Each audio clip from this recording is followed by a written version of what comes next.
안녕하세요. 오늘도 사연살롱을 찾아주셔서 감사합니다. 저는 서울에 살고 있는 결혼 8년차 여자입니다. 꽤 길다고 할 수 있는 결혼 생활 동안 이렇게 제가 라디오에 사연을 보내게 될 줄은 꿈에도 몰랐어요. 물론 저도 대한민국에서는 평범하다고 할 수 있을 정도의 시댁살이를 시키는 시부모님이 계시긴 해요. 하지만 결혼 2년 차를 넘어서면부터 시부모님을 일일이 상대하고 일일이 스트레스 받으면 저만 손해라는 걸 깨닫고 어느 정도 유연하게 대처하고 무시할 건 무시할 수 있는 스킬이 생겼다고 해야 할까요? 그래서인지 그렇게 사연에 제 이야기를 적어 남들에게 알리고 싶을 정도로 큰 스트레스는 없었어요. 라디오는 그저 다른 사람들의 이야기에 울고 웃고 공감하는 소통의 창구였을 뿐이었죠. 그런데 계기는 참 사소하더군요. 조용한 새벽, 라디오에서 흐르던 어느 청취자의 말 한마디였어요. 가장 아팠던 순간이 나를 가장 강하게 만들었어요. 그 말을 듣는데 문득 제 지난 시간이 떠오르더라고요. 묵묵히 참아왔던 시간들, 겉으론 웃음에 삼켰던 억울함과 부당함들까지요. 그리고 그 시간들을 지나오면서 누군가와 진짜 내 편이 되어가는 걸 경험했다는 걸 조심스레 꺼내보고 싶어졌어요. 남편은 이남중 장남이었고 자연스럽게 제가 결혼했을 때 이 집안의 며느리는 저 하나뿐이었어요. 시댁살이가 뭔지 며느리 노릇이 뭔지 제대로 알지도 못한 채로 시작한 결혼 생활은 생각보다 혹독했어요. 시어머니는 자존심도 세고 권위의식이 있어서 어떻게든 며느리 위에 군림하려는 분이었고 신혼 초에는 저도 남편도 시어머니에 맞서 많이 부딪혀 싸워도 보고 울어도 봤지만 시어머니의 타고난 성정은 바뀔 기미가 안 보이더라고요.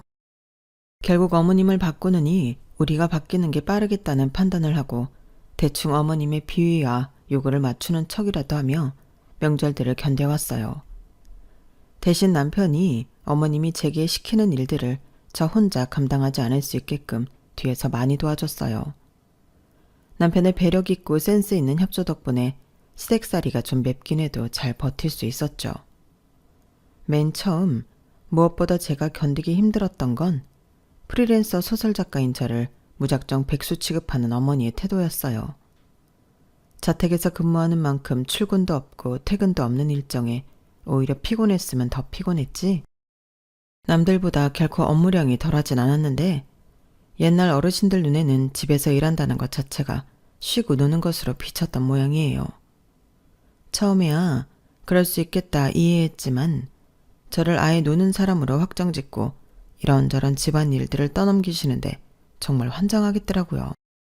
다른 건 몰라도 그것만큼은 바로잡을 필요를 느껴서 정말 열심히 싸웠던 것 같아요. 남편까지 합세해서 싸우니 어머님도 나중엔 깨갱하셔서 일적인 부분은 더 이상 건드리지 않으셨어요. 하지만 겉으로 건드리지 않았을 뿐 내심 속으로는 제가 집에서 노는 사람이라는 인식을 끝내 바꾸진 않으셨던 것 같아요. 그걸 깨닫게 된 건 도련님이 결혼을 하시면서부터였죠. 도련님은 지인 소개를 통해 2년 정도 연애해온 여자가 있었는데 수학과를 개원한 의사라고 들었어요. 와, 그럼 우리 집에 의사가 들어오는 거야? 도련님 능력 좋은데? 어머님 아버님 엄청 좋아하시겠다. 나도 그럴 줄 알았는데 의외로 그렇지도 않더라. 뭐? 설마 안 그런 척 하시는 거겠지. 남편 말론 아니라고 하는데 세상 어느 부모가 자식의 배우자로 의사를 데려오는데 싫어할까 싶었어요. 그런데 동서를 처음 만나기로 한 날 우연히 어머님 아버님께서 나누는 대화를 듣고 그 말이 사실이란 걸 알게 됐죠. 아유, 의사 며느리라고 다 오냐오냐 할 거라 생각한다면 착각이야. 명예 있고 돈 잘 벌면 뭐 그 돈 벌어다 우릴 줘? 의사인 인간들 다 제 잘난 맛에 살고 사람 깔보기 일수인데 우리 집은 그런 거 안 통해. 당연하지. 당신도 며느리한테 괜히 기죽지 말고 집안 기강 제대로 잡아. 초장에 기를 확 잡아놔야 안 기어오른다니까. 지가 아무리 의사 며느리래 봤자 시어머니 이기는 며느리는 내가 본 적이 없어. 그 말을 듣고 처음엔 이해가 안 됐어요. 아직 만나보기도 전인 동서를 벌써부터 저렇게 뒷담화하듯 까는 건지 아니면 뭔가 도련님에게 들은 게 있어서 저러시는 건지요. 전자로 생각하기엔 너무 시부모님께 실망스러운지라 자연스럽게 생각은 후자로 옮겨졌죠. 뭔가 도련님이 동서에게 잡혀 산다거나 똑똑하고 의사라는 이유로 잘난 척하고 까다롭게 구는 사람이려나 싶은 생각이 들었죠. 그렇게 생각하니 저까지 덜컥 겁이 나더라고요. 시부모님한테 적응하는 것만 해도 오랜 기간이 걸리고 힘들었는데 설마 또 상전처럼 모셔야 하는 기센 동서가 들어오는 걸까 싶어 너무 걱정이 되더라고요. 하지만 약속 시간이 다가와 막상 만나본 동서는 상상 속 까탈스러운 의사와는 정반대였어요. 처음 뵙겠습니다. 안녕하세요. 깔끔한 셔츠에 치마를 입고 온 동서는 밝게 잘 웃는 서글서글한 인상이었어요. 형님 좋은 분이시라고 이 사람한테 얘기 많이 들었어요. 나이 차이가 많이 나지는 않는다고 들었는데 친하게 지냈으면 좋겠네요. 앞으로 잘 부탁드려요. 동서는 처음 만난 자리에서도 어색하지 않게 분위기를 이끌 줄 아는 사람이었어요.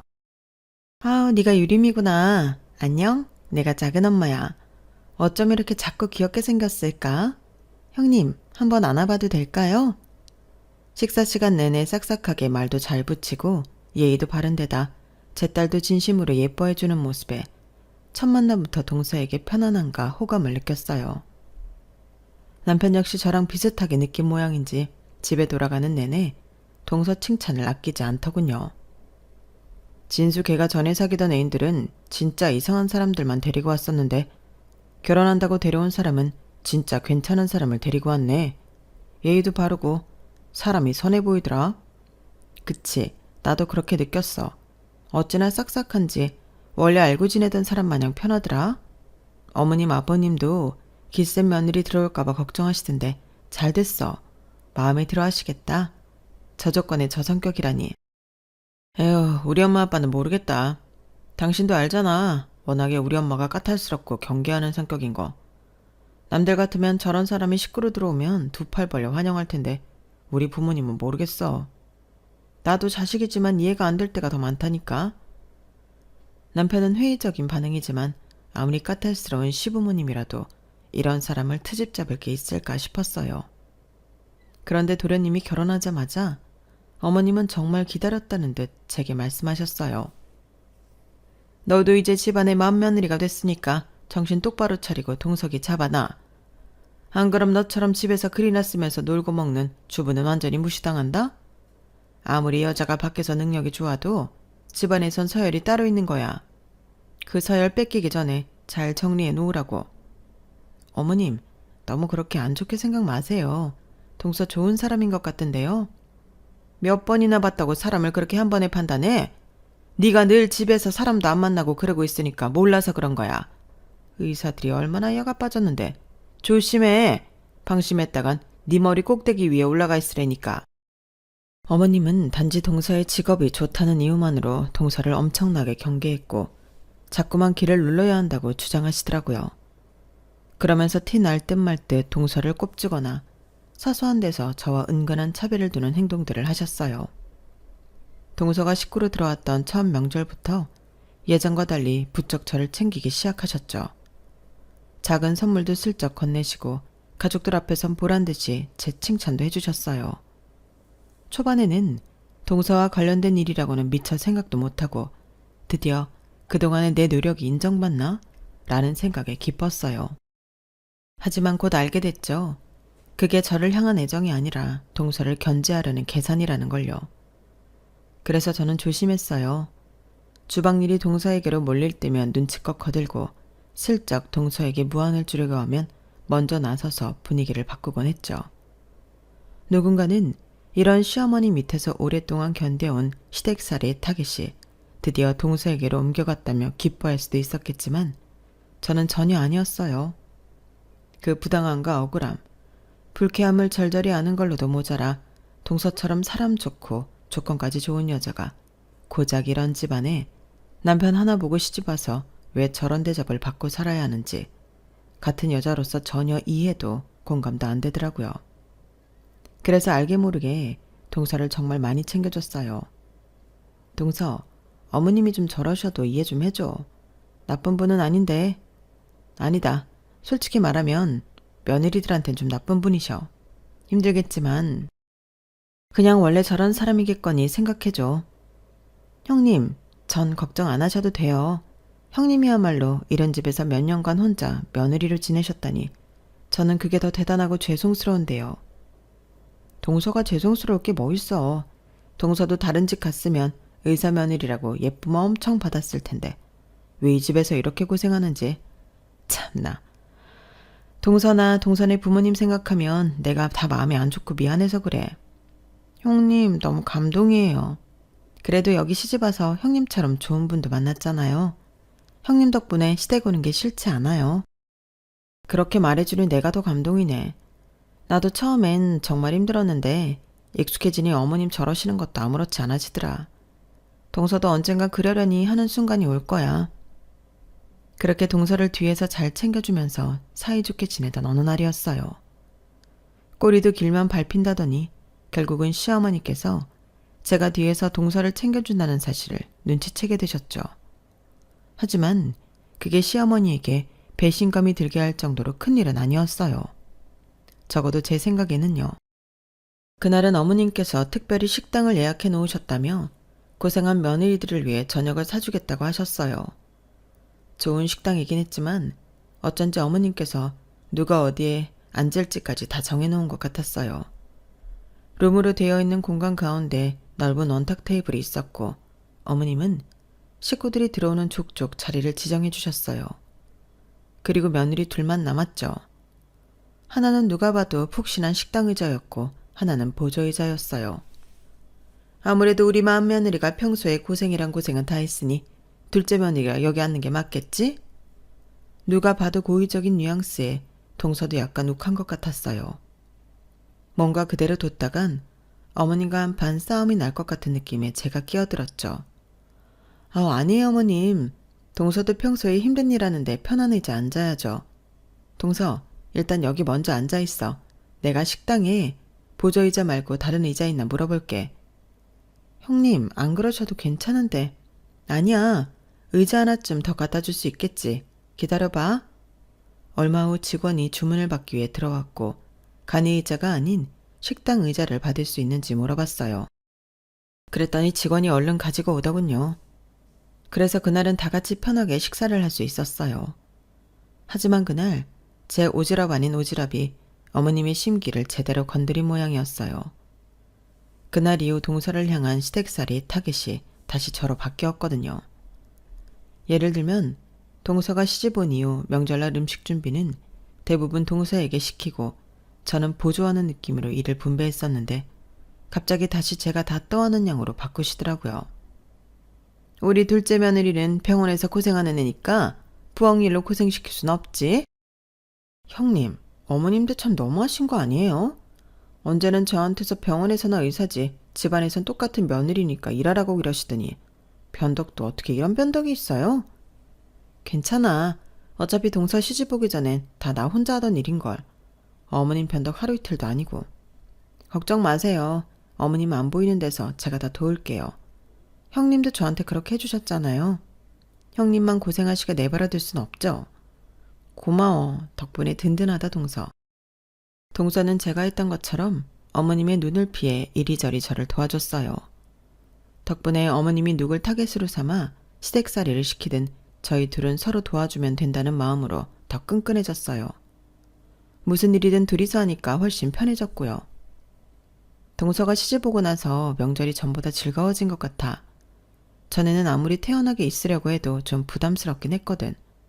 어머님이 일만 시키고 불편하게 할 거 뻔히 아니까. 동서한테 미안한 말이지만 동서가 조금 더 빨리 시집 왔으면 참 좋았을 텐데. 내가 시부모 복은 없어도 동서 복은 있는 것 같아. 형님, 그건 제가 드릴 말씀이에요. 형님이 처음에 저를 많이 도와주셔서 제가 지금까지 버틸 수 있었어요. 아니었으면 저도 남편이랑 진작에 이혼했을 거예요. 남편도 형님께 얼마나 고마워하는지 몰라요. 형님은 우리 부부의 은인이세요. 어머님이 그러실수록 동서와 저는 서로 더 의지하게 됐어요. 그러다 한 번은 정말 동서와 더 끈끈해지게 된 계기가 생겼죠. 오늘은 김장을 하려고 내가 절임 배추 좀 사다 놨다. 우리 집 며느리들 솜씨 좀 보자. 김장해서 니네들도 한 통씩 가져가고 우리 집이랑 옆집 줄 것까지 싹 해봐라.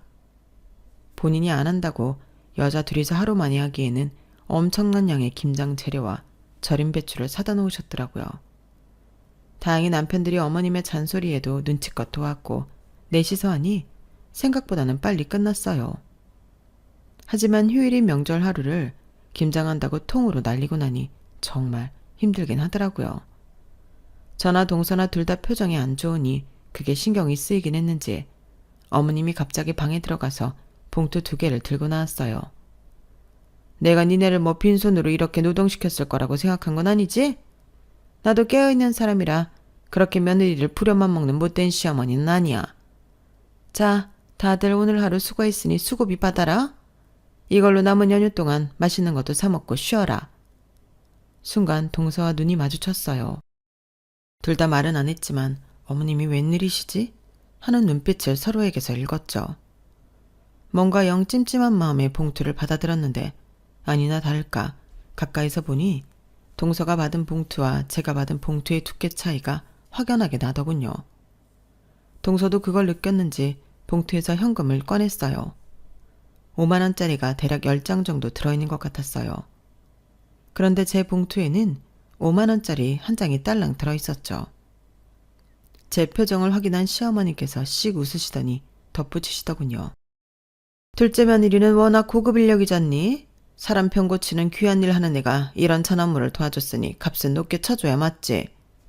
너는 뭐 집에서 놀면서 일하는 사람이니까 이 정도면 충분하겠지? 사람을 뭘로 보는 건지 다른 건 다 참았어도 이건 정말 화가 나더라고요. 그래서 봉투를 내려놓고 어머님께 말했어요. 어머님, 가족이라서 도운 거지 아니었으면 안 했어요. 어머님은 제가 노는 줄 아시지만 저도 이 시간 일하며 이 돈은 택도 없이 훨씬 더 벌어요. 이 돈으로는 어머님 맛있는 간식이나 사드세요. 뭐라고? 저희 대화를 옆에서 듣고 있던 동서가 갑자기 자기도 봉투를 내려놓더군요. 저도요. 어머님 말씀대로 제가 보통 고급 인력은 아니라 인력값 쳐주시려면 이것보다 훨씬 더 돼요. 아르바이트 하러 온 것도 아니고 이 돈은 어머님 쓰세요. 뭐야? 이것들이 아주 쌍으로 날 먹이려고 작정했니? 힘들 일 시키고 수고했다고 주는 돈을 이런 식으로 거절해? 뭐냐? 니네가 편먹었다 이거지? 그래 그럼 내가 니네 다시는 수고비 같은 거 챙겨 주나 봐라. 어? 하긴 며느리들 노동하는 건 공짜나 마찬가지인데 내가 왜 이런 걸 챙겨줘가지고는. 앞으로 니네 두고 보자. 어머님은 불같이 화내셨고 그걸 달래는 건 남편들의 몫이었어요.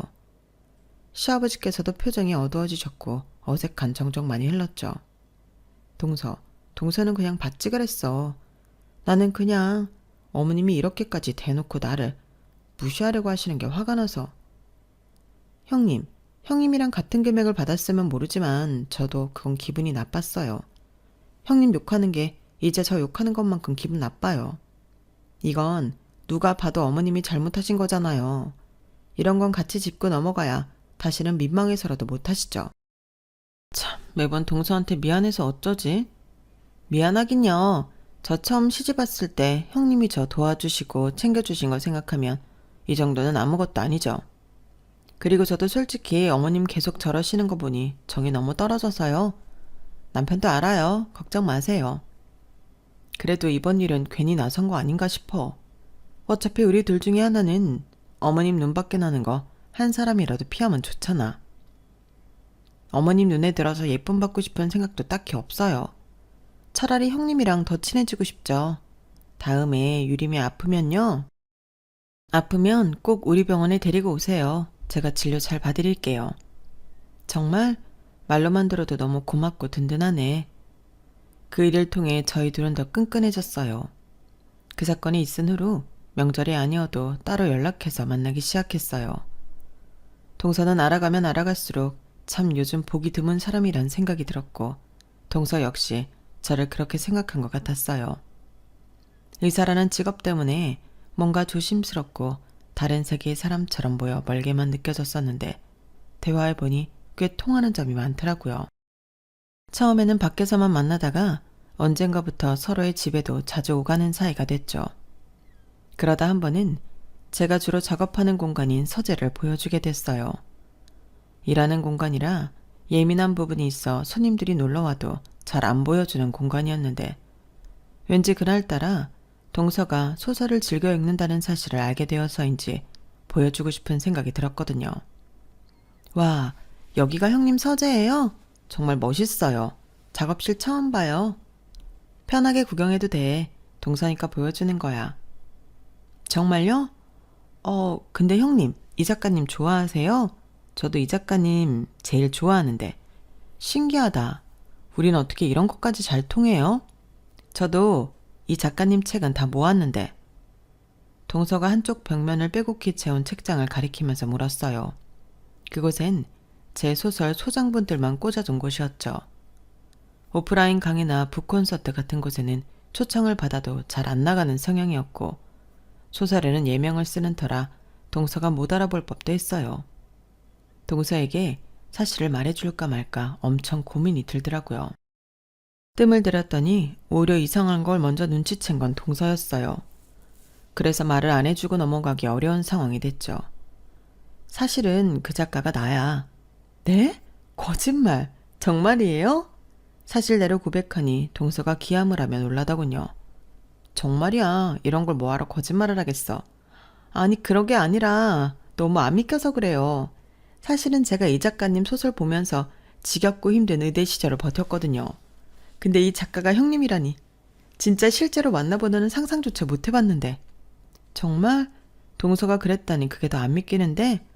안 믿기기는요. 형님 소설들이 얼마나 재밌는데요. 와, 그러면 다음에 제가 갖고 있는 책 가져올 테니까 사인해주세요. 네? 저 진짜 좋아해요. 그럴 거 없어. 나한테 책 많으니까 선물로 줄게. 동서가 힘든 의대 시절을 제 소설로 버텼다니 정말 기분이 좋더라고요. 갖고 있던 소장본에 사인을 해서 주니 동서의 얼굴에 마음감이 교차하더군요. 그런데 형님, 왜 오프라인에는 얼굴을 안 비추세요? 저 정말 만나보고 싶었는데 이런 식으로 가족이 돼서 만날 줄은 꿈에도 상상 못 해봤어요.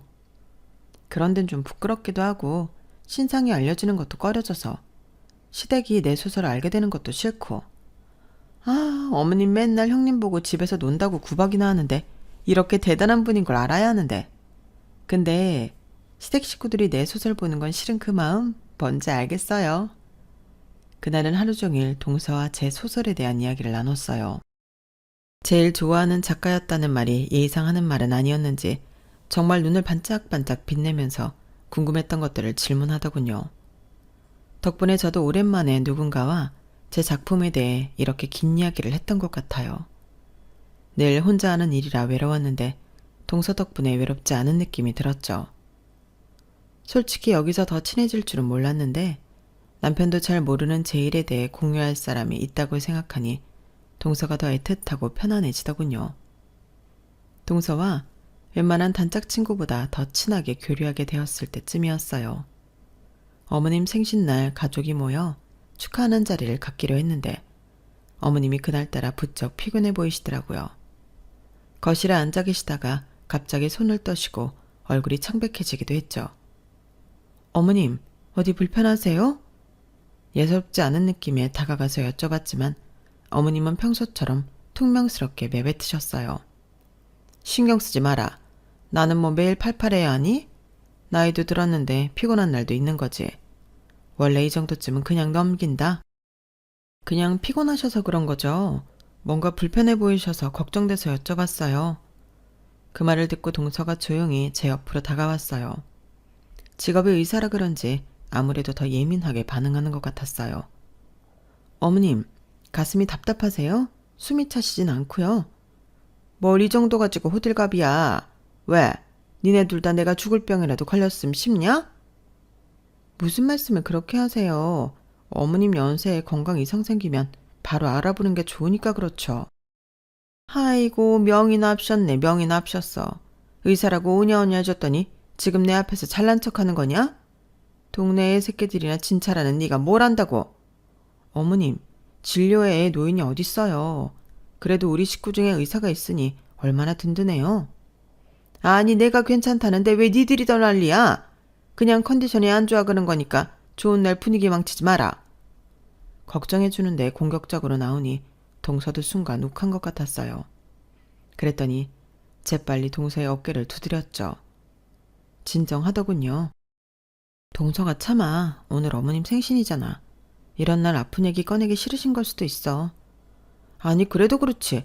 그럼 그냥 됐다고 하고 말 일이지. 저한테 명의 납셨다느니 애새끼 진료나 한다느니 할 건 뭐예요. 그치. 어머님이 그건 심했어. 오늘은 건드리지 말자. 내가 괜히 얘기 꺼내가지고. 동서까지 안 좋은 소리 듣게 했네. 미안해. 형님이 미안할 게 뭐가 있어요. 어머님 폭언하는 거 듣는 거 하루 이틀인가?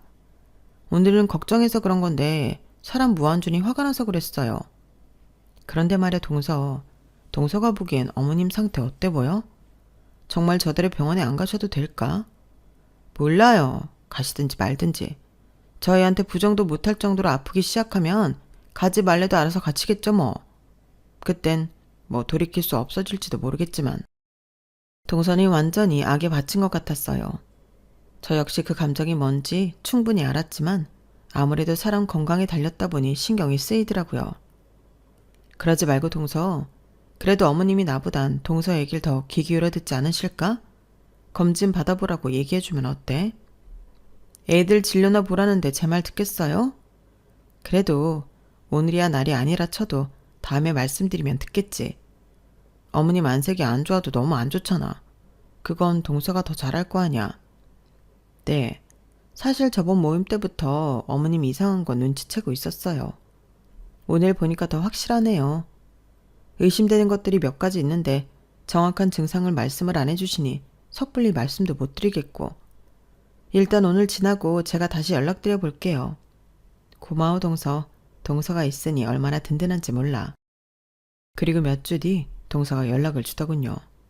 형님, 어머님 승모 판막 역류증 가능성이 크다고 나왔어요. 다행히 그쪽 분야에 아는 지인이 있어서 그나마 가까운 날짜로 수술 스케줄 힘들게 땡겨서 잡았어요. 어머 정말? 잘됐다. 동서가 정말 힘을 많이 써줬네. 다른 사람도 아니고 형님 부탁이니까요. 아시죠? 형님 아니었으면 저 굳이 이렇게까지 안 했어요. 어머님이 그걸 아셔야 하는데. 괜찮아. 우리가 뭐 알아봐달라고 그러나. 그냥 가족이 건강해야 우리도 좋잖아. 그래도 형님은 천사세요. 저보다 형님이 당한 게 훨씬 많으시잖아요. 저 같으면 싫은 소리까지 들어가면서 절대 이런 부탁 안 했을 텐데. 동서가 알아줬으면 됐지. 나한테 더 소중한 사람들만 내 마음 알아주면 돼. 형님. 하지만 그땐 몰랐어요. 이렇게 두 며느리가 마음 쓴 결과가 겨우 이 정도 대접일 줄은요. 어머님은 본인이 아프다는 사실을 알고 나서는 더 예민하게 구셨어요. 원래도 말씀을 예쁘게 하는 분은 아니었지만 보다 거칠어진 언행은 덤이었죠. 저 연세에 건강이 안 좋다고 하니 얼마나 심란하실까 이해해보려고 해도 저도 사람이니 그게 안 되는 날이 있잖아요. 그날이 바로 그런 날이었어요. 명절이었고 주방에서 쌓여있는 설거지를 하고 있었어요. 어머님은 의사 며느리 덕에 수술 일정을 빨리 잡았다는 생각 때문인지 동서는 이제 더 이상 건드리지 않고 제가만 일을 시키더군요. 설거지를 절반쯤 마쳤을 때 동서가 슬쩍 다가와 물 한 잔 주며 말했어요. 형님, 여기서부터 제가 할게요. 이제 쉬세요. 유림이도 심심해해요. 동서 나름대로 어머님이 안 보는 틈에 다가온 것 같았지만 주방에서 둘이 꼭 붙어 속닥이는 걸 본 어머님께서 다짜고짜 소리를 치셨어요. 야, 니네 둘이 붙어서 무슨 얘기를 그렇게 비밀스럽게 해? 동서는 열이 확 오른 얼굴로 뒤도 돌아보지 않은 채 설거지를 시작하더라고요. 그걸 본 어머님이 더 목소리를 높이며 저희에게 다가왔죠. 야, 네가 얘 설거지하라고 시켰어? 의사가 무슨 설거지를 해? 집에서 노는 네가 해야지. 동서를 시켜? 그러더니 제 손목에서 고무장갑을 확 벗겨내더니 그걸로 제 뒤통수를 소리나게 탁 때리셨어요. 그 순간 주방 안 공기가 얼어붙었어요. 손끝에 저리 타고 뒤통수에서 뜨거운 느낌이 올라오는데도 사람이 너무 놀라니 얼어버리더군요. 몇 초간 놀란 감정이 가시고 나니 속이 부글부글 끓어오르면서 눈앞이 하얘지더라고요. 이젠 정말 참지 말아야 할 순간이 들었다는 느낌과 함께 어머님을 획 쏘아보았어요. 어딜 그딴 눈으로 시어머니를 쳐다봐? 그때 동서가 갑자기 어머님 손목을 단단히 붙잡고 차분하지만 차가운 목소리로 말하더군요. 어머님, 지금 뭐 하시는 거예요? 뭐 하긴 뭐래. 자기한테 시킨 일 동서한테 미루길래 혼 좀 내준 거지. 형님이 저한테 미룬 게 아니라 제가 하겠다고 나선 거예요. 그게 마음에 안 드셨으면 저한테 뭐라고 하시던가요. 왜 애꿎은 형님 뒤통수를 치세요? 어머님, 저희 남편이랑 아주버님도 이런 식으로 키우셨어요? 뭐야? 너 지금 그 얘기가 왜 나와? 아들이랑 며느리랑 같아? 내가 며느리 좀 혼낸 게 뭐 그리 잘못이라고 이러는 거야? 아들이나 며느리나 어디 귀한 집 자식인 거 마찬가지인데 당연히 같아야죠. 저희 친정 엄마가 어머님 막내 아들 뒤통수 때리면 기분이 좋으시겠어요? 뭐라고? 얘가 왜 갑자기 끼어들어서 이래? 내가 너한테 뭐라고 한마디를 했니 뭐랬니? 나는 네 형님 잡으려는 거니까 넌 빠져라. 그러니까 왜 형님을 잡으시냐고요. 형님이 어머님한테 어떻게 했는지는 똑바로 아시고 잡으셔야죠. 어떡하긴 뭘 어떡해. 제가 너처럼 내 건강을 신경 써서 수술 일정을 땡겨주기라나 뭘 하나? 어차피 어디 써먹을 데도 없는 며느리인데 집안일이라도 알차게 써먹어야지. 난 네 일 덜어준다는데도 왜 나만 갖고 이러니? 어? 어머님, 제가 어머님 건강 신경 써서 그렇게 해드린 줄 아세요? 뭐? 그럼 그거 다 형님이 간곡히 부탁해서 어렵게 땡긴 일정이에요. 솔직히 형님 아니었으면 저 어머니만을 위해서 이렇게까지 안 했어요. 그게 무슨 말이냐? 전 어머님 생신날 어머님이 검진받을 생각 없다고 하셔서 그대로 둘 생각이었다고요. 그런데 언니가 자꾸만 그래도 어머님 건강 걱정되니 검진도 받고 알아봐 달래서 그렇게 한 거예요. 형님이 아무 말도 안 하시니까 정말 우습게 보이세요? 형님 아니었으면 어머님 더 위급할 때까지 병세 몰랐을 수도 있고 수술 제때 받지도 못했을 거예요. 근데 이렇게 체력 좋게 사람한테 손찌검까지 하시는 걸 보니 아직 급하진 않으신 것 같네요. 다른 더 급한 환자에게 기회를 넘길게요. 그 한마디에 어머님은 처음으로 완전히 무너지는 표정을 지으셨어요. 제 평생 그처럼 어머님이 당황하는 얼굴을 본 건 처음이었죠. 아니 그게 아니고 어쩔 줄 몰라 하며 얼굴이 하얗게 질리는 모습을 보는데 뭔가 기분이 이상했어요. 늘 참아왔던 것들이 한꺼번에 울컥 올라오는 느낌이었죠. 어머님, 저희는요. 아무리 어머님 저희한테 믿게 대하셔도 어머님이 오래 건강하셨으면 좋겠어요. 그래서 동서한테 부탁한 거예요. 어머님 건강만큼은 진심으로 생각해서 어려운 부탁인 거 알면서도 동서한테 사정사정해서 겨우 알아본 거라고요. 그런데 어머님, 건강을 위해서는 주변 사람도 소중히 대해주실 줄 아셔야죠. 아무리 화가 나셔도 사람한테 손찌검하면 안 되죠. 조용히 말하는 제 목소리가 스스로도 낯설게 느껴졌어요. 저는 어머님께 잘해드리고 싶어요. 늘 어머님이 원하는 대로 하려고 노력했고요. 그런데 이렇게까지 해야 되는지 이제는 잘 모르겠네요. 제 말에 어머님은 아무 대답도 못하고 입술을 꽉 깨문 채 떨고 계셨어요. 그리고 그 순간 동서가 조용히 제 어깨를 감싸 안더군요. 말 한마디 하지 않았지만 그 따뜻한 온기가 참 위로가 됐어요. 그걸 본 어머님은 고개를 푹 숙이셨어요. 그래, 내가 미안하다. 내가 미쳤었나 보다. 아무리 그래도 내가 정말 잘못했다. 어머님의 목소리는 처음 들어보는 것처럼 작고 떨리고 진심이 담겨 있었어요. 그 낯선 목소리를 들으니 제 안에 쌓여있던 감정이 서서히 풀려가는 게 느껴졌어요. 앞으로는 그러지 마세요, 어머님. 한 번 더 그러시면 저도 더 이상은 어머님한테 잘해드릴 수 없어요. 그래, 너도 많이 참았지. 너희들이 노력한다는 걸 알고 있었으면서도 내가 왜 그랬는지, 니네가 이렇게 날 생각해주고 있었던 것도 모르고 왜 그랬는지 모르겠다. 정말 미안하다. 그날 이후 어머님은 예전과 조금 달라지셨어요. 완전히 바뀌었다고 할 순 없지만 사소한 것부터 조금씩 변하려고 노력하시는 모습이 보이더군요. 더 이상 저희에게 집안일을 시킨다던가 차별한다던가 하는 발언은 일절 없어지셨고요. 게다가 동서가 저를 시댁에서 축혀 세워주는 덕에 어머님은 저를 다시 보시는 듯 했어요. 어머님, 자꾸 형님 집에서 일한다고 무시하지 마세요. 어머님이 모르셔서 그렇지 형님 필명 말하면 요즘 모르는 사람들이 없어요. 그러냐? 내가 소설은 잘 몰라서. 얼마나 대단한 소설을 많이 쓰셨는데요. 제가 엄청 좋아하던 작가님이었는데 이렇게 만날 줄 알았겠어요? 형님 아니었으면 전 의대 졸업 포기했을 거예요. 지금 제가 의사가 된 것도 형님 덕분에 그 시절을 버틸 수 있어서라고요. 그럼 이야기를 좀 하지 그랬니? 나는 네가 집에서 글만 쓰고 수익은 전혀 안 나는 줄 알았다. 그런 시시콜콜한 이야기를 뭐하러 해요. 어머님, 제 자랑 같아서 별로 하고 싶지도 않았고요. 이제라도 아셨으니 대접 좀 제대로 해주세요.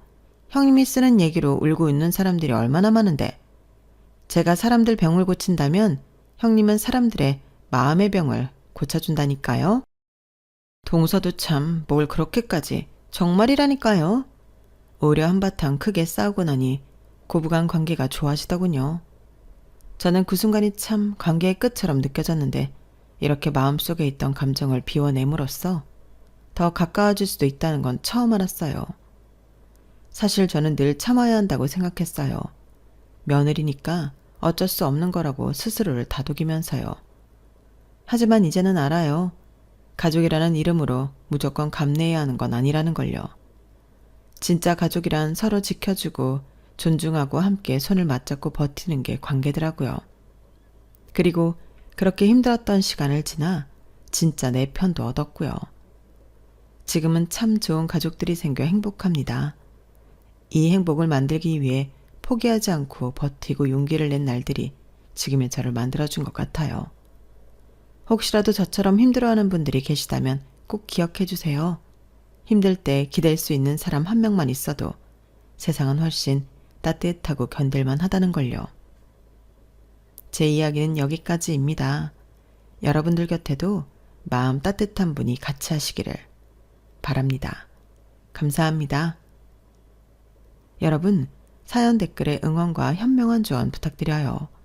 좋아요와 구독은 저에게 큰 힘이 됩니다. 오늘도 좋은 일 가득하세요.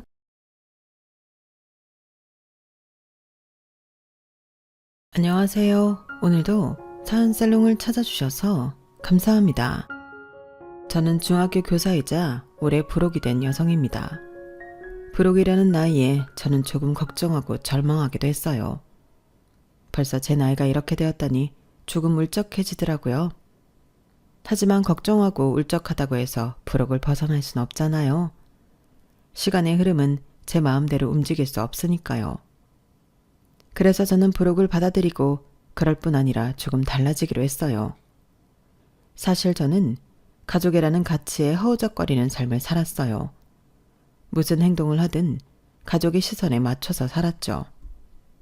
가족의 규칙이 곧 저에겐 법이었어요. 법이라는 말에서 알 수 있다시피 가족의 규칙을 받아들이면서도 답답하고 숨막힐 때가 없지 않았죠. 때론 가족이라는 울타리를 부수고 싶을 때도 있었어요. 하지만 법이라고 표현한 것처럼 결국 가족에 순응할 수밖에 없었죠. 어쨌든 가족애와 가족 규칙의 최종적인 목표는 가족의 행복이었으니까요. 저는 제가 편하자고 가족의 행복을 깰 생각을 차마 하지 못했어요. 그리고 그건 결혼을 하고서도 마찬가지였어요. 평생을 가족의 규칙에 맞춰 살다 보니 시댁에서도 시댁의 규칙을 파악하고 거기에 어긋나지 않도록 노력했어요. 그러는 게 시댁의 행복을 위해서 옳다고 생각했죠. 그래서 대체로 어울리지 않는 옷처럼 느껴지고 이해가 되지 않더라도 참고 인내했어요. 시댁 식구들 중에선 특히 동서에게 그랬어요. 시댁에서의 잡음은 대부분 동서 때문이었거든요. 무슨 사건이 벌어지면 그 사건의 중심엔 늘 동서가 있었죠. 대체로 동서가 시어머니에게 박대를 당한다는 것에서부터 사건은 발생했어요. 시어머니가 동서를 참 미워했거든요. 하지만 그 모습이 너무 지나치고 어떨 땐 이유가 분명하지 않아 무자비할 때가 있었어요. 그래도 저는 교통정리를 할 생각을 안 했어요. 그것이 시댁의 규칙이라고 생각한 거죠. 지금 생각하니 조금 이기적인 마음 같기도 하네요. 그래도 저는 동등하게 시어머니의 편도 동서의 편도 들지 않았어요. 그러자 저와 차별 대우를 받는다고 생각한 동서는 저를 막대하고 험한 말을 했죠. 그래도 저 그 독한 말들을 다 듣고도 동서를 미워하지 않았어요. 일단 가족의 평화를 위해서 그렇게 했어요.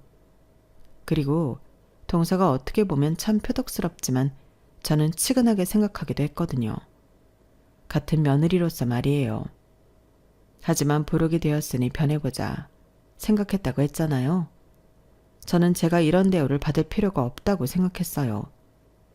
시댁 문제에서 제가 잘못한 건 하나도 없고 더군다나 제가 시어머니의 사랑을 이용해 동서를 더 못살게 굴지도 않았으니까요.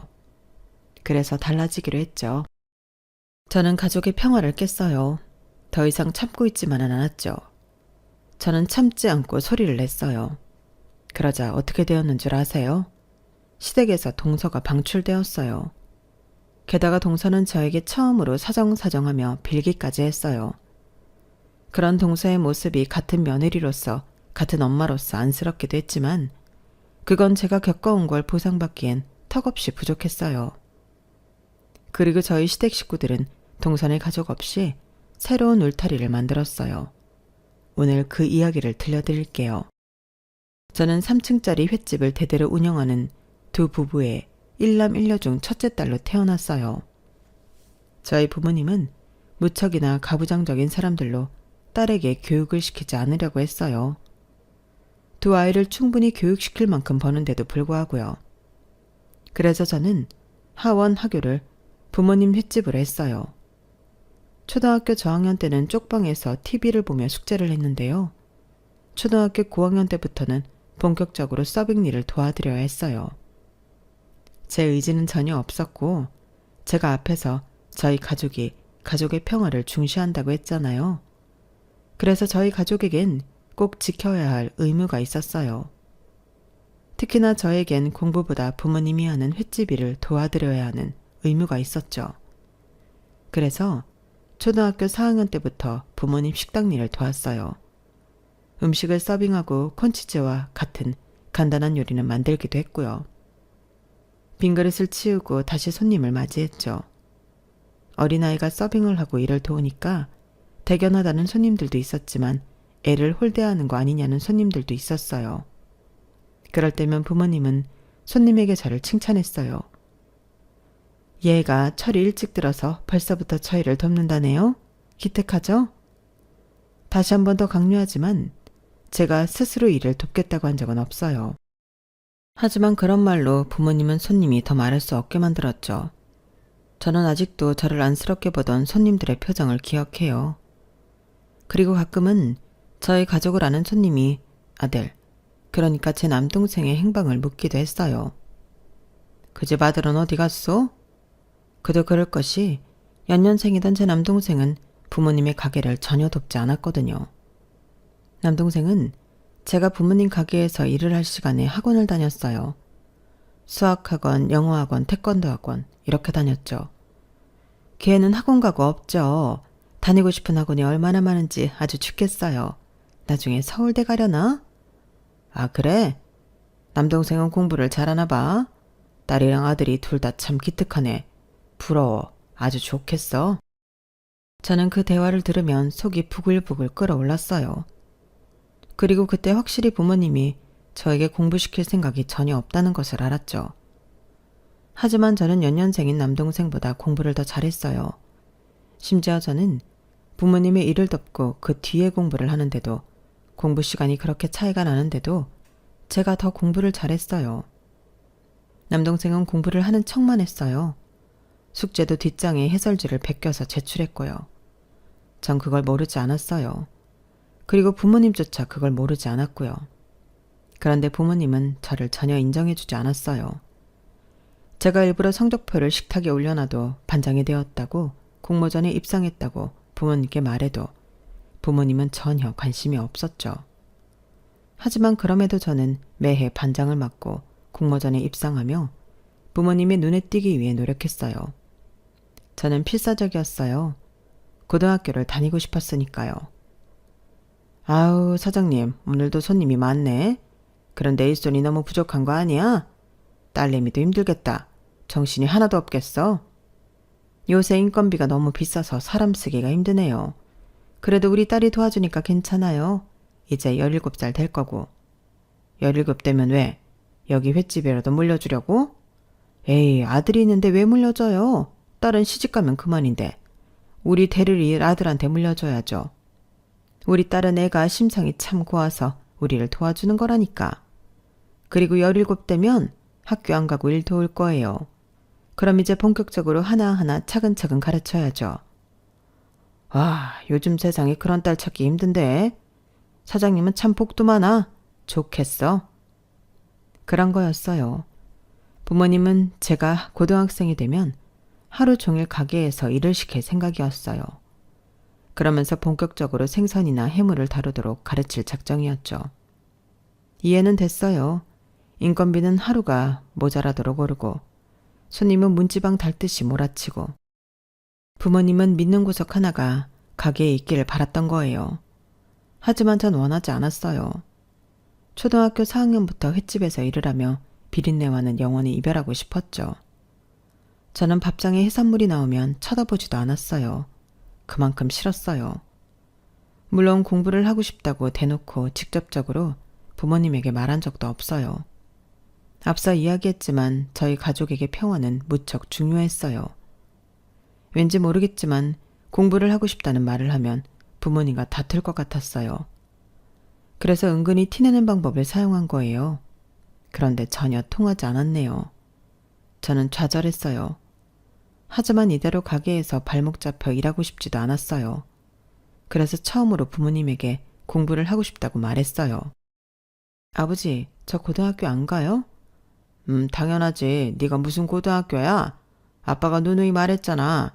너는 횟집 일을 도우라고. 그래야 아빠도 엄마도 좀 쉬지. 그러면 저한테 물려주실 거예요? 횟집 말이에요. 저한테 물려주실 거냐고요? 넌 시집갈 건데 왜 물려줘? 그럼 우리 식구 가게가 아니라 너희 시댁 식구 가게가 되는 거야. 내가 그 꼴을 보고 있을 것 같아? 아니요. 저 필요 없어요. 횟집 저한테 안 물려주셔도 돼요. 저는요. 전 공부하고 싶어요. 저 인문계 고등학교 갈 성적 충분하고도 남아요. 제가 늘 전교 10등 안에 든다는 건 알고 계세요? 그런데 왜 저를 고등학교에 안 보내겠다는 거예요? 싫어요. 동준이는 보낼 거죠. 저보다 공부도 못하는데. 그건 알고 계세요? 언제까지 입 아프게 말해야 하니? 여자는 공부해서 대학 가봤자 시집가면 다 도루묵이라니까. 너 시집 안 갈 거야? 누구 마음대로 시집 가야지. 어? 그런데 왜 의미 없이 투자를 해야 하냔 말이야. 그럴 바엔 지금이라도 칼질 배우는 게 훨씬 더 도움된다. 아빠도 엄마도 언제나 너를 생각해서 하는 말이야. 그리고 공부? 이건 공부를 잘하고 못하고의 문제가 아니다. 그럴 만한 가치가 있냐 없냐의 문제지. 소은아, 아빠는 말이다. 허수로 돈 쓰는 거 무지하게 싫어한다. 그리고 네가 학교를 꼭 다녀야 할 이유가 뭔데? 학교에서 널 필요로 하는 것도 아니고 학교에서 인정받는 인재인 것도 아니잖아. 그런데 왜 자꾸 학교를 가겠다고 하는 거냐? 들어가서 잠이나 자. 저는 아버지의 그 말을 듣고 방으로 돌아가 생각을 했어요. 그리고 용기 내어 필사적으로 중학교 3학년 때 전교 회장에 출마하죠. 저는 사실 내향적인 성격이에요. 새학기가 되면 친구들에게 먼저 다가가는 성격이 아니었죠. 하지만 매년 반장을 하면서 친구들과 공모전에 나가면서 맷집이 세졌다고 할까요? 그리고 저는 절박했어요. 필사적이었죠. 정말 고등학교에 다니고 싶었어요. 그래서 온 힘을 다해 전교회장에 출마했고 당선되었어요. 그리고 그걸 제가 부모님에게 말씀드리자 부모님은 무척 놀라며 고민하는 듯 했어요. 하지만 부모님은 바로 답을 주진 않았어요. 대신 며칠 뒤 가게에서 제가 전교회장이 되었다는 사실을 자랑하더라고요. 우리 딸이 얼마 전에 전교회장이 되었어. 그래서 뭘 해줘야 하나 싶네. 학교에 뭐라도 돌려야 하는 거 아니야? 햄버거라도 돌려야 하는 거 아니에요? 그런데 어머, 손이 너무 대견하다. 전교회장까지 되고. 내가 뭐라도 사줘야겠네. 그러게, 나도 뭘 사줘야겠네. 너무 축하드려요, 사장님. 그리고 부모님은 친인척들에게도 자랑을 했어요. 그리고 제 바람대로 저는 고등학교를 진학하게 되었는데요. 그 이유는 친인척들이 저에게 많은 기대를 하면서 부모님에게 공부를 시켜야 한다고 말했기 때문이에요. 소은이 정교회장 되었다며? 그게 공부뿐 아니라 인간관계도 탁월해야 되는 건데 너무 대견하다. 이러다가 외국 가는 거 아니야? 아주버님, 우리 소은이 어디 학교 보낼 거예요? 무슨 여자가 고등학교야? 정교회장은 회장이고 학교는 학교지. 이 사람 봐. 당연히 학교 보내야죠. 우리 소은이가 이렇게 대단한 인재인데 당연히 학교 보내야지. 자식 인생은 자식 인생이에요. 내 인생이 아니라고. 그리고 그건 아주버님이 더 잘 알면서.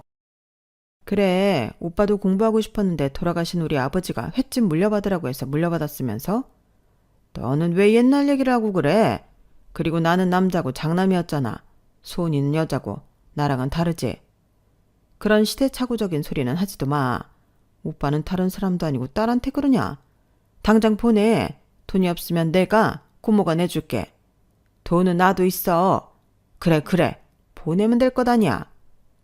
그렇게 저는 고등학교에 가게 되었고 고등학교에서도 학급 실정을 하고 우수한 성적을 유지했어요. 물론 고등학생 때도 부모님의 횟집을 도와드려야 했지만요. 저는 고등학교를 다니고 있다는 것에 큰 기쁨을 느꼈어요. 하지만 고등학교 3학년이 되어서 또다시 굴레에 빠지죠. 부모님이 졸업을 하면 가게에서 본격적으로 일을 하라고 했어요. 많이 봐줬다는 식으로 말이에요. 야자 확인서 받는데 내가 선생님한테 이야기할 테니까 야자하지 말고 가게로 와. 너는 야자 필요 없어. 네? 왜요? 왜요라니? 왜? 대학이라도 가려고 그랬어? 엄마랑 아빠는 너한테 그런 약속한 적 없는데? 우리가 고등학교도 보내줬으니 이제부터 찍소리하지 말고 가게 도와라. 배울 게 산더미야. 저는 부모님이랑 오랜 시간을 실랑이 했어요. 부모님도 저도 질 생각이 없었죠. 그래, 네가 학교 선생이라도 되면 대학 그까짓 거 다니게 해주마. 사실 저희 아버지가 교사를 선망했고 남동생도 선생님을 만들기 위해 노력 중이었어요. 그래서 저는 원하던 건축학과를 포기하고 사범대에 원서를 넣었어요. 그리고 붙었죠. 부모님은 그 사실을 믿지 않았어요. 부정하셨죠. 그래서 저는 친척들에게 사범대에 붙었다고 소문을 내고 자랑을 했어요. 그리고 제 계획대로 고모며 작은어머니가 저를 대학에 보내라고 난리를 쳤어요. 그렇게 저는 사범대에 들어가 매년 장학금을 받으며 우수한 성적으로 졸업했어요. 그리고 2년 만에 임용고시에 합격해 중학교 수학교사가 되었어요. 남동생은 어떻게 되었냐고요? 현역일 때 수능을 망치고 재수를 했는데 재수를 한 성적으로도 사범대에 갈 수 없어서 대학을 포기하고 부모님 가게 일을 덮기 시작했어요. 부모님은 어차피 남동생이 도와야 할 일이라며 자기를 위로를 했죠. 그리고 중학교 수학교사를 일을 한 지 3년째 되는 해 저는 반가운 사람과 재회를 해요. 그 사람은 제가 졸업반일 때 만났어요. 여름이었고 장마가 시작될 것 같은 꾸물꾸물한 날씨였죠. 대학 동기가 친한 동생을 불러 술을 마시자고 했는데 나가보니 한 사람이 더 있었어요. 게다가 둘 다 까까머리인 게 군인이었어요. 안녕하세요. 지연이 누나한테 이야기 많이 들었어요. 제일 친한 대학 동기라고. 듣던 것처럼 예쁘시네요. 그렇지? 넌 예쁘다는 말이 참 쉽다. 난 그런 남자 별론데. 에이, 예쁘기는 누나가 최고지. 소은아, 얘네 둘 다 우리 대학 후배야. 그러니까 편하게 대해. 내 옆에 앉아있는 애는 내 동아리 후배. 그리고 이 친구는 나도 오늘 처음 봐. 재밌게 놀다면 다 친구지 뭐. 빨리 앉아. 앉아. 술 시킬까? 안주는 뭐 먹을래? 저는 떨떠름하게 자리에 앉았는데 앉고 보니 대학 동기의 친한 동생의 친구 옆자리더라고요. 왜 자리 배치가 이렇게 되었지 싶었는데 보니까 대학 동기와 친한 동생은 서로 좋은 마음을 나누고 있는 것 같았어요. 서로 속닥거리며 이야기를 하더라고요. 그래서 무안했는데 제 옆자리에 앉은 후배도 마찬가지인 것 같았어요. 저 둘이 그런 것 같죠? 아, 네. 저는 이미 알고 있어서. 에휴, 그런 자리였으면 미리 이야기를 하지. 왜요? 왜긴요. 애초에 안 나왔죠. 무슨 재련장치 보는 것도 아니고. 그쵸? 그럼 빠져줄까요? 우리끼리 먹을래요? 저는 연하의 도발에 당황했어요. 그래서 술잔을 내밀었죠. 저와 후배는 몇 번 단둘이 짜느라고 술을 마셨어요. 그리고 계산을 하고 나오니 대학 동기와 대학 동기의 친한 후배는 사라진 뒤였고 후배만 남아 저를 기다리고 있었어요. 먼저 가고 싶어 하는 것 같길래 보냈어요. 그래서 저도 집으로 가려고 하는데 데려다 주겠다고 해서 그러라고 했어요. 그리고 후배가 휴가를 나오면 가끔 보다가 제가 임용 준비를 하면서 연락이 끊겼어요. 그런데 제가 중학교 수학교사가 된 지 3년째 되는 해에 커피숍에서 만났어요. 두나? 오랜만이네? 나는 또 제대했다고 문자 보낸 거에 답장이 없길래 증발한 줄 알았네요. 이 근처에서 지내요? 이 근처 중학교에서 근무하고 있어. 아, 누나 수학교육과였죠? 임용고시도 본 거예요? 그래서 연락을 제대로 못했어. 늦게라도 연락하지. 아무튼 저 금방 올라가야 해서 번호 안 바뀌었죠? 문자 보낼 테니까 이번에는 답장해요. 그리고 후배는 2시간 뒤에 문자를 보냈어요. 오늘 시간 되냐고 묻더라고요. 그런데 하필 시험 출제 기간이라 너무 피곤해서 약속을 다음으로 미뤘어요. 그리고 시험 기간이 끝나고 제가 답장 안 한 게 너무 마음에 걸리고 미안해서 한번 만났어요. 후배는 많은 부분이 변했더라고요. 처음에 봤을 땐 아기 같았는데 머리도 기르고 멋도 내고요. 운전도 할 줄 알더라고요. 들어보니 근처 건축회사에 다닌대요. 건축회사라. 나도 사실 건축가가 가고 싶었는데. 정말요? 그런 말 안 했잖아요. 굳이 꼭 해야 할 말은 아니잖아. 와, 누나가 날 부러워하다니 기분 묘하네요. 그렇게 저희는 몇 번의 식사를 하고 몇 번 커피를 마시고 데려다주고 데리러 오고 하면서 친해졌고 자연스럽게 연인이 되었어요. 그리고 4년 정도 연애한 끝에 결혼을 하게 되죠. 연애를 4년이나 했어요. 그 사이에 2번 정도 남자친구가 결혼을 하자고 프로포즈를 했는데 괜히 아버지의 말 때문에 꺼려지더라고요. 아버지가 제게 그랬잖아요. 여자는 어차피 시집가고 아이 낳으면 일을 그만둬야 하고 그래서 대학 갈 필요가 없단 말이요. 그렇게 될까봐 두려웠어요. 게다가 저는 중학교 교사로 근무하면서 결혼 때문에 아이 때문에 휴직하다가 일을 그만둔 여선생님들을 많이 봤거든요. 그래서 남자친구의 프로포즈를 보류했어요. 그리고 또 부모님 때문인데요. 가족이라는 게 저에겐 너무 숨막히는 가치여서 가족을 만드는 일이 꺼려졌어요. 저 또한 그런 부모의 자식이어서 제 자식에게 그런 가치를 강요할까봐 그것도 무서웠고요. 게다가 제 연애 사실을 알고 나서 아버지는 제게 중매를 권유했어요. 저는 도무지 부모님을 이길 수가 없었어요. 그리고 끝내 부모님과 있었던 일을 남자친구에게 말하자 남자친구가 해결하겠다고 하더라고요. 남자친구는 불소처럼 저 몰래 부모님을 찾아갔어요. 그리고 무슨 말을 했는지 그날 이후 부모님이 결혼을 허락했더라고요. 그래서 남자친구가 부모님과 독대를 한 지 일주일 만에 날짜를 잡고 결혼을 했어요. 남편에게는 3살 어린 남동생이 있어요. 서방님 부부는 저희 부부보다 2년 빨리 결혼했죠. 서방님과 동서는 저희 부부와 비슷하게 대학에서 만났어요. 서방님은 대학원생이었고 동서는 졸업반이었죠. 도서관에서 자리 싸움을 하다가 웃기게도 친해져서 나란히 앉아 공부를 했고 그러다 연애를 시작했대요. 그런데 시부모님이 동서를 그다지 좋아하지 않은 것 같았어요. 그러고 보니 상견례 때도 이상했죠. 들어보니 사돈 어르신들은 횟집을 하신다고요? 힘드시겠어요. 장사라는 게 어느 날엔 막다가도 어느 날엔 흐리지 않습니까?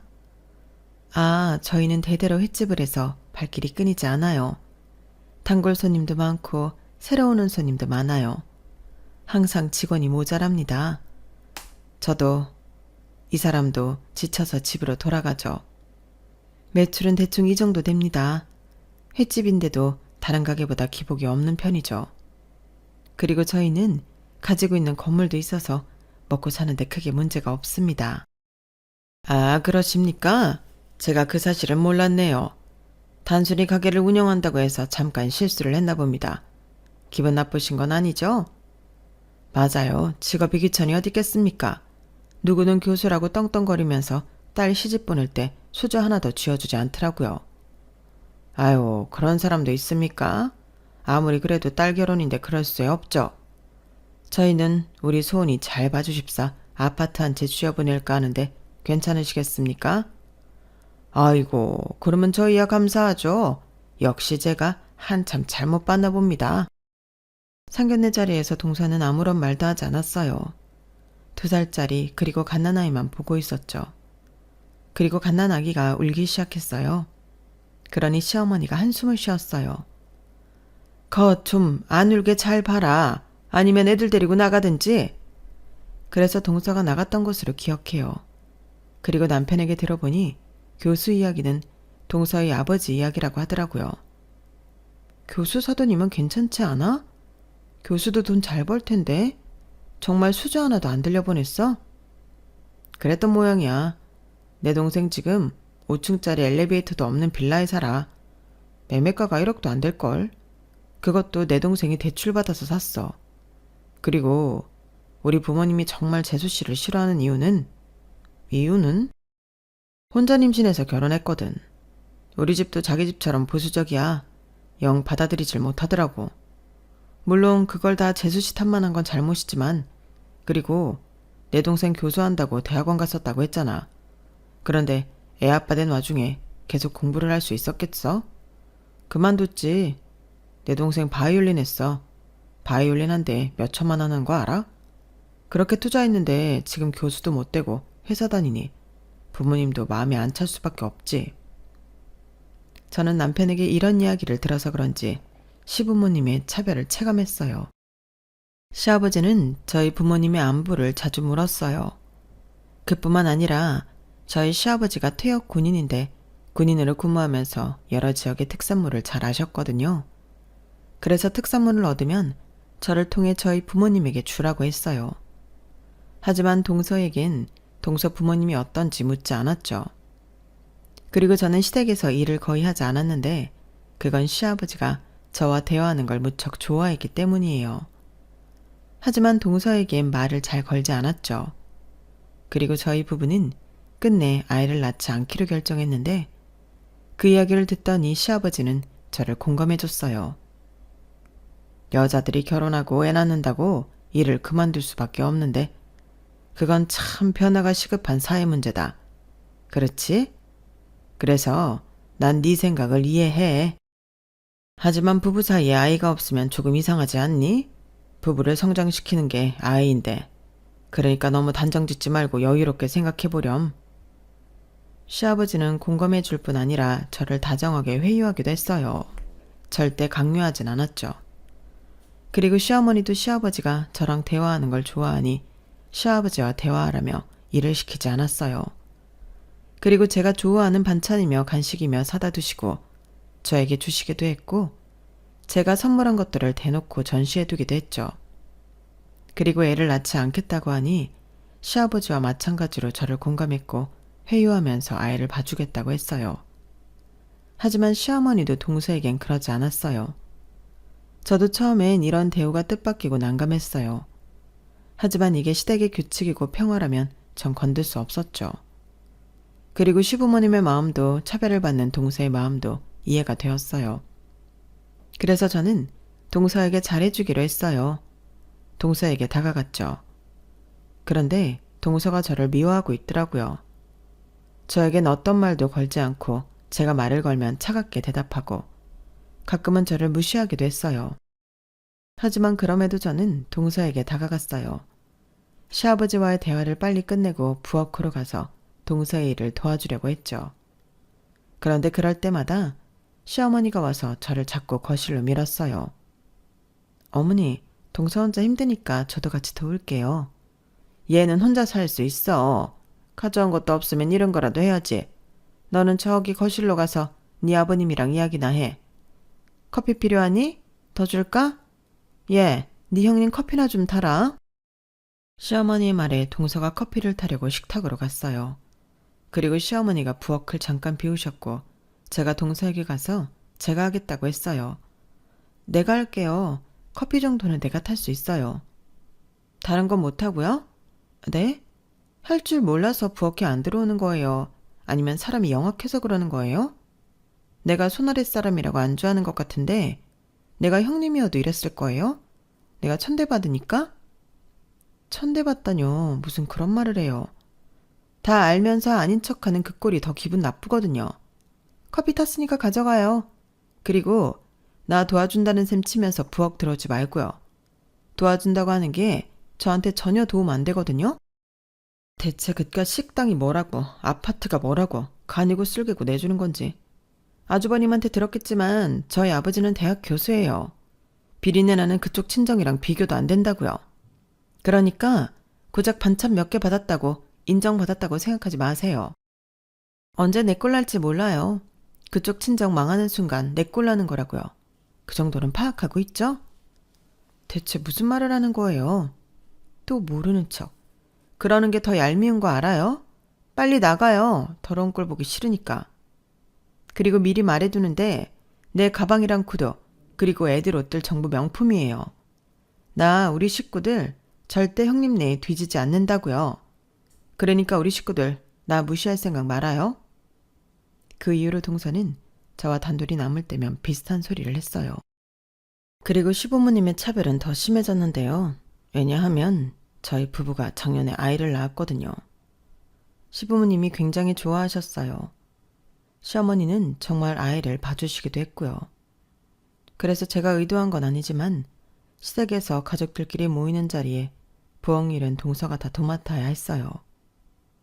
저는 그게 은근히 미안해서 동서 눈치를 보곤 했는데 제가 아이의 분유를 타러 부엌에 들어갔을 때였어요. 저기요, 애 혼자 못 봐요? 아니면 애를 어머님한테 맡겼으면 부엌으로 들어오든지 해야 하는 거 아니에요? 내가 이 집 사람들 식모처럼 있다고 그쪽 식모이기까지 한 건 아니에요. 대체 뭘 믿고 그렇게 멍청하게 가만히 있는 거예요? 애도 혼자 못 보는데 애는 뭐하러 나왔어요? 혹시 날 더 괴롭히려고 나온 건 아니죠? 동서는 무슨 말을 그렇게 해요? 아니, 낳지 않겠다고 딩크족 하겠다고 선언한 게 엊그제 같은데 이렇게 금방 나오니까 이상하잖아요. 게다가 시어머니가 봐준다고 홀라당 애나 맡기고. 대체 그렇게 할 거면 아이는 뭐하러 낳았어요? 애는 엄마가 키우는 거예요. 이왕 이렇게 된 거 일도 그만둬요. 내가 키워봐서 아는데 일하면서 애 절대 못 키워요. 저는 기가 막혀서 얼른 분유를 타서 거실로 갔어요. 그리고 한 달 정도 시댁에 가지 않았는데요. 동서에게 문자가 온 거예요. 형님, 저희 아파트로 이사했어요. 집들이 하려는데 오세요. 처음 보는 다정한 말투였어요. 그러고 보니 시어머니에게 동서가 빌라 생활을 청산하고 3억짜리 아파트로 들어갔다는 이야기를 들었어요. 그래서 저는 동서가 원체 기분이 좋은가 보다 싶었어요. 가겠다고 문자를 보냈죠. 그러니 혼자 오라고 하더라고요. 여자들끼리만 뭉쳐요. 어머님이랑 형님이랑 저만요. 다른 식구들은 다음에 부르죠 뭐. 그래서 저는 과일이며 이것저것을 사서 동서네 집에 갔어요. 좋은 아파트였어요. 신축 아파트였죠. 어머, 형님 오셨어요? 인터폰에서 난생 처음 들어보는 동서의 다정한 목소리가 흘러나왔죠. 저는 당황했지만 기쁜 마음을 함께 나누고 싶었고 그간 그늘진 동서의 얼굴에 그늘이 걷어진 것 같아 기쁘기도 했어요. 그런데 동서의 집에 들어가니 동서가 제게 고무장갑을 툭 던지는 거예요. 이게 뭐야? 이게 뭐긴요. 고무장갑이잖아요. 아, 회사 집들이 하는데 일손이 부족해서. 남편 회사요. 사람이 워낙 많거든요. 그래서? 그래서라뇨. 제가 형님 수저놓은 게 몇 번인데 이것도 못 해줘요? 게다가 친정 식당 하잖아. 일 잘할 것 같아서. 저는 말문이 막혔어요. 동서는 제게 고무장갑을 끼워주더니 엉망이 된 싱크대 앞으로 밀어넣었어요. 그리고 저는 설거지를 하기 시작했는데 주변은 시끄러웠고 저를 건드는 말들이 들렸어요. 누구세요? 아, 저희 형님이에요. 사람이 참 좋아서 일손 모자라다니까 도와주네요. 친정이 식당 하거든요. 그러면 전문가네. 그렇죠. 아, 소고기 더 드릴까요? 형님, 여기 소고기 좀 더 가져와요. 고무장갑을 낀 채로 오면 어떡해요? 물 다 떨어지나요? 아, 전문가는 아닌가 봐요. 이왕이면 잡채도 좀 더 가져다 달라고 해줘요. 에이, 직접 말하면 되지. 뭘 날 통해요. 그냥 편하게 불러요. 아줌마라고 불러도 되고, 여러분들 형님은 아니니까요. 아, 형님, 새 그릇에 내와야죠. 아, 정말 왜 이래요? 이래서 어떻게 부인 노릇, 며느리 노릇, 엄마 노릇을 하지? 정말 한참은 더 배워야겠다. 대체 이런 사람을 시부모님은 뭐가 좋다고 물고 빠는지. 시부모님이 형님을 좋아하나 봐? 그러니까요. 집안 살림 하나 잘하는 것도 없고 그냥 친정 가게가 좀 잘 되나 봐요. 건물도 몇 채 있다던데. 그런데 그래봤자 장사꾼 아닌가? 하지만 저희 아버지는 대학 교수시거든요. 그렇지, 대학 교수가 낫지. 교양 있고 품이 있고. 시부모님이 뭘 모르시네. 그러면서 자기들끼리 제 험담을 하는 거예요. 저는 더 이상 참을 수가 없어서 화장실로 가 시어머니에게 전화를 했어요. 시어머니는 놀란 목소리로 저를 위로하고 곧장 달려왔어요. 어머님! 동서가 인터폰에 비춰진 시어머니 얼굴을 보고 안절부절했어요. 그리고 동서가 현관문을 열자마자 짝 하고 시어머니가 동서의 뺨을 때렸어요.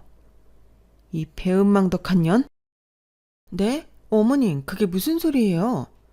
네가 상전이 따로 없구나. 감히 누구한테 무슨 짓을 해?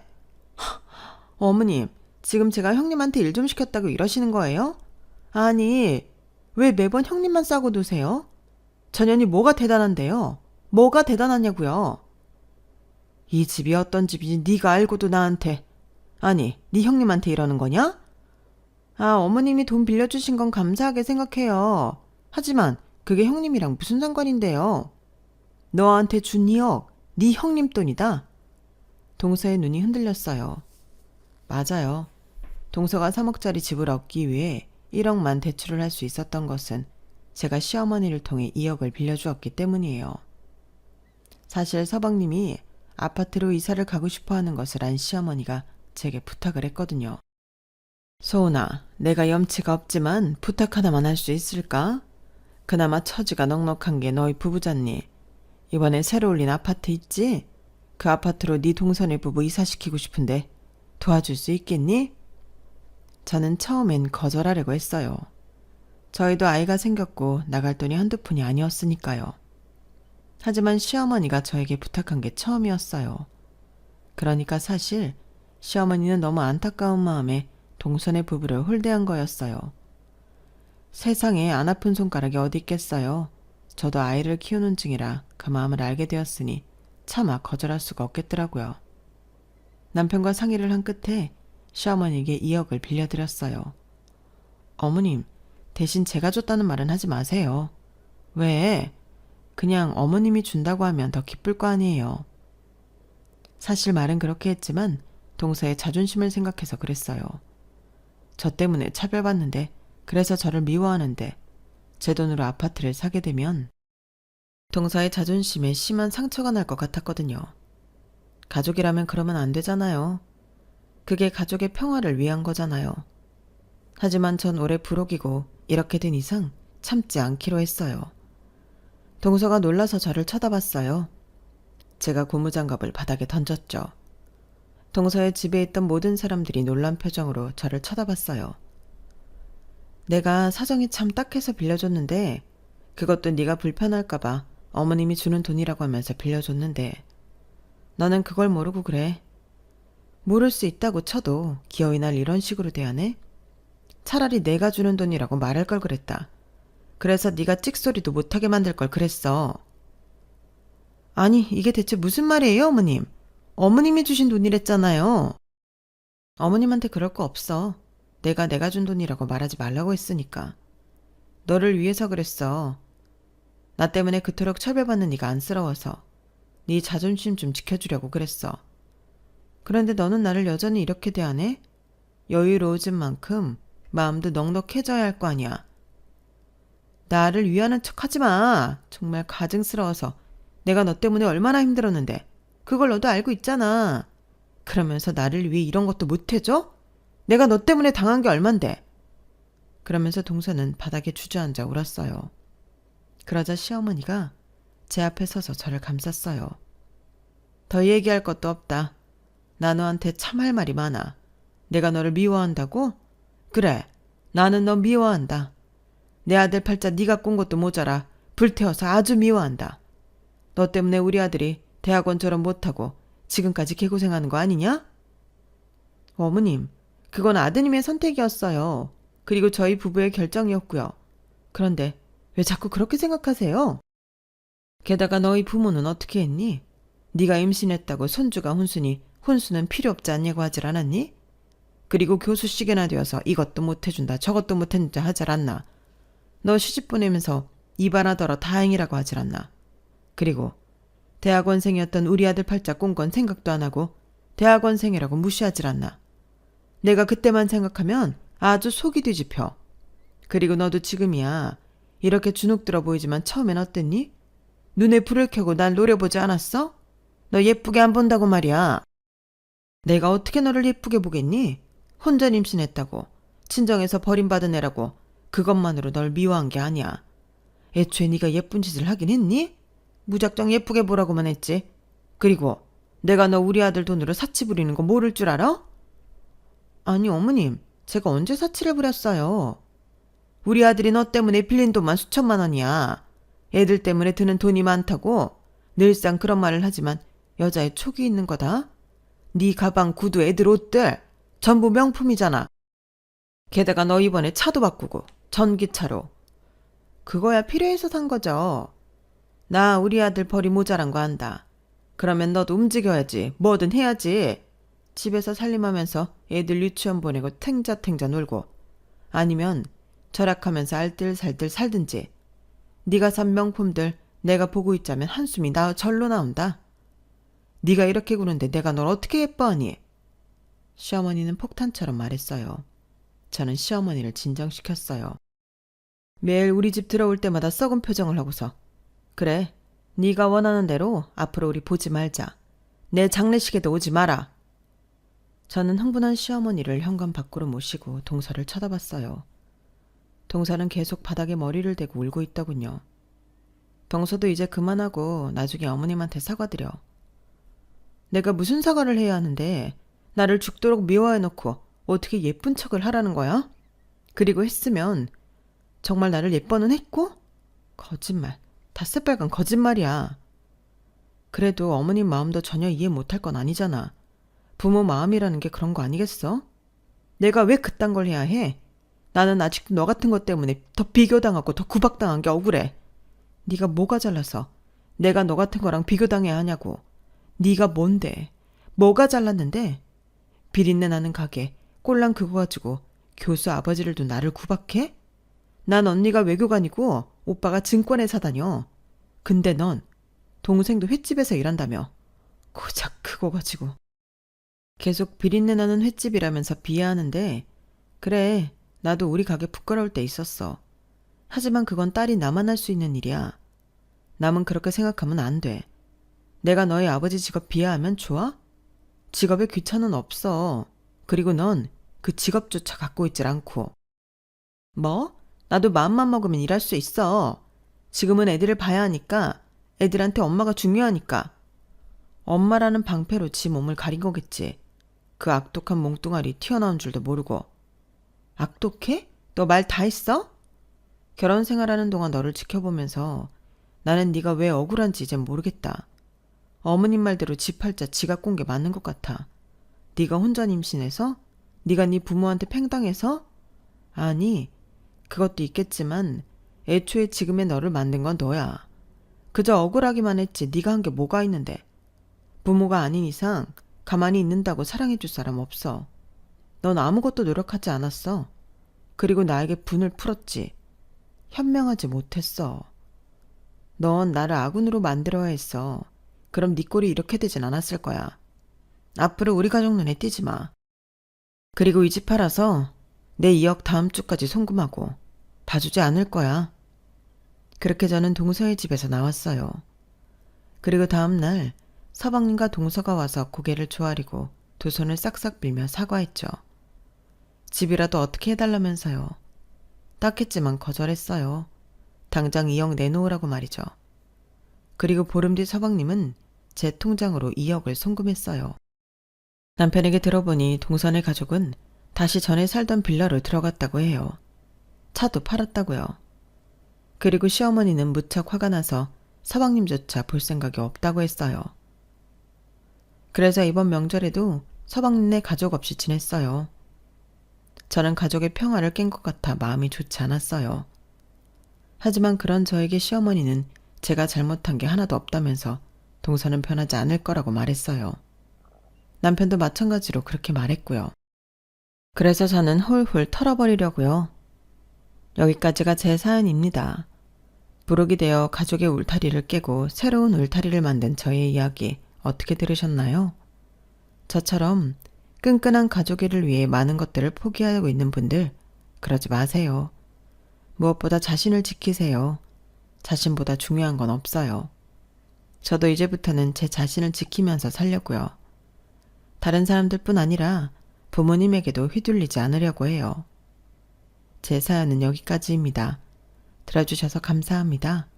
행복한 하루 되세요. 여러분, 사연 댓글에 응원과 현명한 조언 부탁드려요. 좋아요와 구독은 저에게 큰 힘이 됩니다. 오늘도 좋은 일 가득하세요.